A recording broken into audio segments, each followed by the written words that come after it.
खुलुमबाय स्टुडियो आं रबिन बसुमतारी बे समाव नोंथांमोननि गेजेराव लाना फैदों पीएम किसान सम्मान निधिनि सोमोन्दै मोनसे गेदेर आपडेट जुदि नोंथाङा किसान सम्मान निधिनिफ्राय रांखौ मोननो लुबैयो अब्ला गासिबो मावनो गोनां खामानिफोर आरो बिखान्थिफोरखौ फोजोबनाया गोनांथार नंगौ बे समाव पीएम किसान सम्मान निधि बिथांखिनि सायाव मोनसे गोनांथार आपडेट होनो आवगायदों जुदि नोंथाङा किसान सम्मान निधिनिफ्राय रांखौ मोननो लुबैयो अब्ला गासिबो मावनो गोनां खामानिफोर आरो बिखान्थिफोरखौ फोजोबनाया गोनांथार नङाब्ला नोंथांनि पीएम किसान सम्मान निधि बिथांखिनि फैगौ किस्तिया गोबाव जानो हागौ जुदि नोंथाङा पीएम किसान सम्मान निधि योजनाजों सोमोन्दो दं अब्ला नोंथाङा 20थि किस्तिनि थाखाय नेगासिनो दं जानो हागौ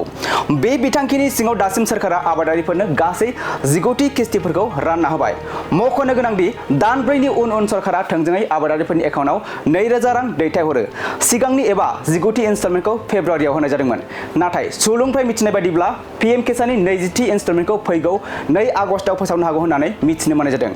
बे सानखालि गाहाय मन्त्रि नरेन्द्र मोदीआ वाराणसियाव मोनसे गिदिर हाबाफारि खुंनो आखायाव लादों बे फालिथायाव पीएम किसाननि 20थि किस्तिखौ हगारनाय जानो हागौ होननानै मिथिनो मोननाय जादों आरो जुदि नोंथाङा बेखौ मिथिनो लुबैयो नोंथांनि मुङा पीएम किसान मुलाम्फा मोनग्रा फारिलाइयाव दंना गैया अब्ला नोंथाङा pmkisan.gov.in बे वेबसाइटआव थांनो हागोन आरो नो युवर स्टेटास खोन्दोआव नोंथांनि रेबथुमनाय नम्बर एबा आधार नम्बरखौ होनानै नायग्रोमनो हागोन नंगौ बे समाव पीएम किसान सम्मान निधि बिथांखिनि सायाव मोनसे गोनांथार आपडेट होनो आवगायदों जुदि नोंथाङा किसान सम्मान निधिनिफ्राय रांखौ मोननो लुबैयो अब्ला गासिबो मावनो गोनां खामानिफोर आरो बिखान्थिफोरखौ फोजोबनाया गोनांथार नङाब्ला नोंथांनि पीएम किसान सम्मान निधि बिथांखिनि फैगौ किस्तिया गोबाव जानो हागौ जुदि नोंथाङा पीएम किसान सम्मान निधि योजनाजों सोमोन्दो दं अब्ला नोंथाङा 20थि किस्तिनि थाखाय नेगासिनो दं जानो हागौ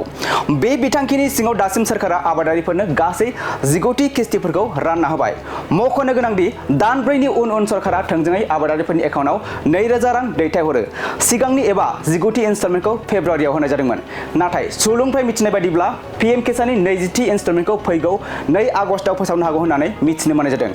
बे सानखालि गाहाय मन्त्रि नरेन्द्र मोदीआ वाराणसियाव मोनसे गिदिर हाबाफारि खुंनो आखायाव लादों बे फालिथायाव पीएम किसाननि 20थि किस्तिखौ हगारनाय जानो हागौ होननानै मिथिनो मोननाय जादों आरो जुदि नोंथाङा बेखौ मिथिनो लुबैयो नोंथांनि मुङा पीएम किसान मुलाम्फा मोनग्रा फारिलाइयाव दंना गैया अब्ला नोंथाङा pmkisan.gov.in बे वेबसाइटआव थांनो हागोन आरो नो युवर स्टेटास खोन्दोआव नोंथांनि रेबथुमनाय नम्बर एबा आधार नम्बरखौ होनानै नायग्रोमनो हागोन नंगौ बे समाव पीएम किसान सम्मान निधि बिथांखिनि सायाव मोनसे गोनांथार आपडेट होनो आवगायदों जुदि नोंथाङा किसान सम्मान निधिनिफ्राय रांखौ मोननो लुबैयो अब्ला गासिबो मावनो गोनां खामानिफोर आरो बिखान्थिफोरखौ फोजोबनाया गोनांथार नङाब्ला नोंथांनि पीएम किसान सम्मान निधि बिथांखिनि फैगौ किस्तिया गोबाव जानो हागौ जुदि नोंथाङा पीएम किसान सम्मान निधि योजनाजों सोमोन्दो दं अब्ला नोंथाङा 20थि किस्तिनि थाखाय नेगासिनो दं जानो हागौ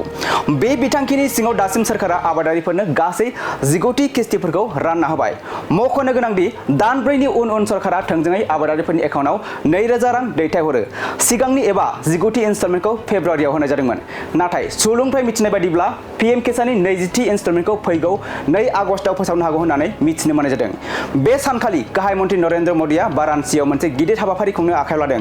बे फालिथायाव पीएम किसाननि 20थि किस्तिखौ हगारनाय जानो हागौ होननानै मिथिनो मोननाय जादों आरो जुदि नोंथाङा बेखौ मिथिनो लुबैयो नोंथांनि मुङा पीएम किसान मुलाम्फा मोनग्रा फारिलाइयाव दंना गैया अब्ला नोंथाङा pmkisan.gov.in बे वेबसाइटआव थांनो हागोन आरो नो युवर स्टेटास खोन्दोआव नोंथांनि रेबथुमनाय नम्बर एबा आधार नम्बरखौ होनानै नायग्रोमनो हागोन